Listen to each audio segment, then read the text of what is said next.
नमस्कार विद्यार्थी मित्रांनो, मी प्राध्यापक श्रीकांत मुजमुले. टीचर्स एक्झाम कट्टा चॅनलवर तुम्हा सगळ्यांचं स्वागत आहे.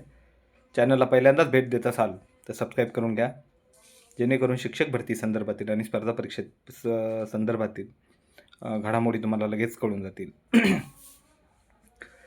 मित्रांनो, पाठीमागच्या व्हिडिओमध्ये आपण कोकणविषयी बोललेलो आहोत की कोकणमध्ये प्रिफरन्स देणं योग्य राहील की अयोग्य राहील. आता बऱ्याच जणांचा असाही क्वेश्चन येत आहेत किंवा या अगोदरही विचारलेले आहेत की सर विदर्भात मग गडचिरोली गोंदिया वगैरे जे जिल्हे आहेत तिथे प्रिफरन्स द्यावीत की नाही, तेथील वातावरण कसं आहे किंवा मग त्या संदर्भामध्ये आता तिथे सुविधांची खूप वानवा आहे, पावसाळ्यात खूप अडचणीची कामं होतात, अशा संदर्भातील हे सगळे प्रश्न आहेत. मित्रांनो, ध्यानात ठेवा, मराठवाडा हा महाराष्ट्रातील सगळ्यात मागास प्रदेश आहे, विदर्भ नाही.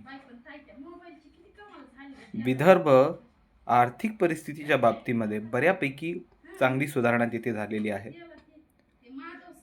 भारताचे सडक व परिवहन मंत्री नितीनजी गडकरी हे स्वतः विदर्भातील आहेत आणि मागच्या 10 वर्षामध्ये तेथील यातायात सुविधांचा किंवा दळणवळणाच्या सुविधाचा अपरिमित किंवा मग अपूर्व असा विकास झालेला आहे.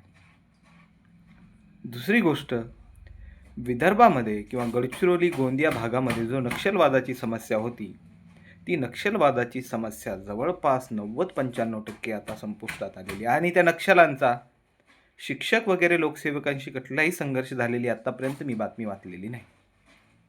त्यांचा संघर्ष मुख्य सेना किंवा पोलिसांशी यांच्याशी चालत असायचा.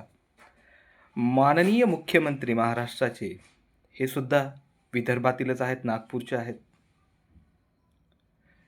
नागपूरमध्ये आता खूप मोठ्या प्रमाणावर सुधारणा होत आहेत. नागपूर हे महाराष्ट्राची उपराजधानी आहे आणि खूप सारे मंत्री महाराष्ट्रातल्या मंत्रिमंडळातील हे विदर्भातूनच येत असल्यामुळे, माननीय मुख्यमंत्रीही स्वतः विदर्भाचीच असल्यामुळे विदर्भाचा हा खूप मोठ्या प्रमाणामध्ये विकास होत आहे.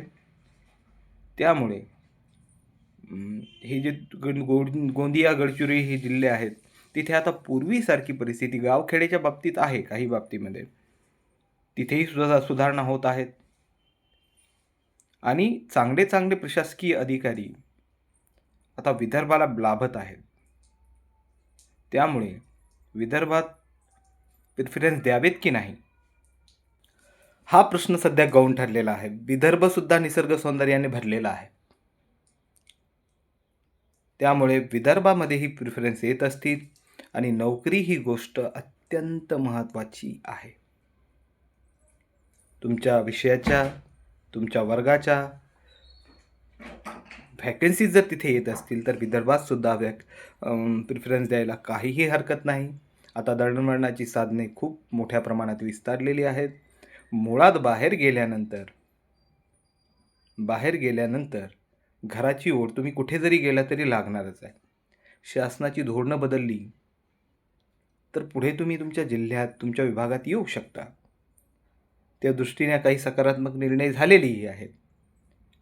त्यामुळे सगळ्यात पहिलं लक्ष आपलं नोकरी पाहिजे आणि त्याची संधी तुम्हाला विदर्भात भेटो की कोकणात भेटो की खानदेशात भेटो, महत्त्वाची आहेच आहे.